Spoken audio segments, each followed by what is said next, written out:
So in this video, I want to explore how engaging your consciousness in politics can sometimes distract and sometimes outright just steal your spirituality and your process of spirituality.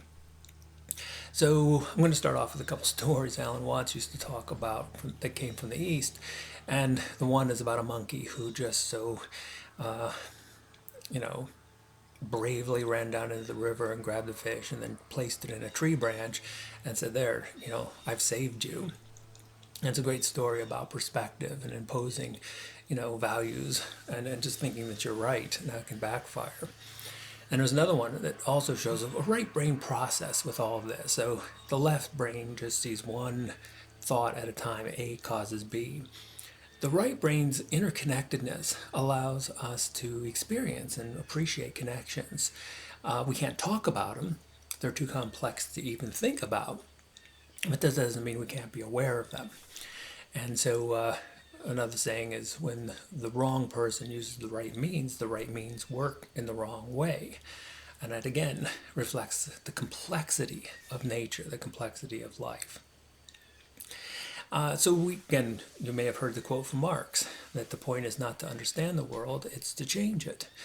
And that may be the case, but then the question comes to how do we know our change is the right one? How do we know we're not just taking a fish perfectly safe as it is and placing it up in a tree branch causing a lot of harm?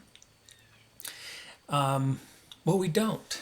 And if you've ever seen one of Jim Newman's talks, he'll sometimes push this, and someone will say something very simple, and I'll be like, "You don't know that. You don't know that." And that's a great spiritual practice. It's pointing out something that is real, and that is the thinking mind doesn't know. I did a video on this a while back about the faith one has in the thinking mind. Because the truth is, it's just making guesses and it's wrong all the time. But it's here and it's doing its thing. So now, what do we do? Well, again, another issue you see that comes up in the politics is identifying with the body. Things like you are your race, you are your gender, and your orientation. And this is in such direct opposition from every spiritual practice I've experienced. There are body meditations where you focus on the sensation of being in the body, but that's still this idea that you're being in a body as if something temporary. It's not you're permanent who you are, it's a place you're visiting. In fact, I'd be really interested if any of you have heard any spiritual practice on the planet that emphasizes that your true self, your essence, is anything to do with the body. I was at a group guided meditation a couple years back, and maybe 45 minutes in, and we were, it was a group of about 50 people, and we were all really, it was going all really well, which is to say, we were not thinking, and we were disidentifying with the processes of thought. And the person had come up with, you're not your race, you're not your gender, you're not your orientation, you're not your preferences. And we were going through this, and I broke my meditation because I couldn't help but to look up and kind of take a look around to see how this went over with people, because this is the conflict that's happening right now, where we're identifying with the processes of mind, and to think is to categorize and to judge and be certain about that judgment. That's the trick about judgment. We get caught up in thought. We're doing categories that are continuous variables. There's no where does white turn into black. To make that decision, you have to have a judgment, and it doesn't know.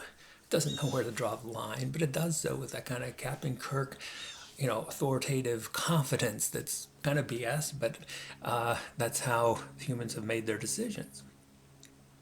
And this is why you'd see people like Gandhi and many other spiritual teachers, before they made a decision, they would consult something other than thought. So they would go off and they would meditate.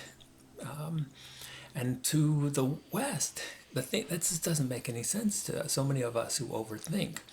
Because we're so caught into this idea that we can solve thinking problems with more thinking. And that has been something I've been saying at the end of every podcast lately, that you cannot solve a thinking problem with more thinking. And that doesn't just hold for us, you know, playing these little individuals. It plays for the collective. I mean, society, even if you get at that level, cannot solve a thinking problem, a problem that has come about because of thinking, because of categorical judgments. You cannot solve that problem by more thinking. And so then that way, the more we think, the more we get into the game of politics and us versus them, and it's a bunch of categorical distinctions completely created by the mind, such as the body and all those different ways that we can categorize the body. So if we're engaging in that mode of thought, there's no way to really come up with a great answer, because the thinking mind has it never thinks about its own limitations. But the truth is, every solution that has come to us as humans, every valuable answer has always come from someplace other than the thinking mind. Sure, the thinking mind shows up and takes credit for it. But if we're looking for a way to fix thinking with more thinking, we're just going to dig deeper into this mind trap. But if we meditate, if we learn how to experience modes of awareness beyond thought, then something really interesting could happen.